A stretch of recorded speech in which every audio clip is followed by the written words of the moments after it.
ಮನ್ಸನ ಜೀವ ನೀ ನುಡಿಸಿ ಆಡಕ ಢಮರು ಆಗ್ಯಾವ ಯಾಕ ಶಿವಲಿಂಗ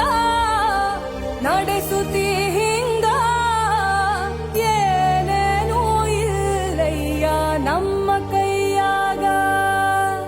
ಎಡವಿಸಿ ತಾಳ ಉರುಳಿಸಿ ದಾಳ ನಡೆಸಿದೀವಾ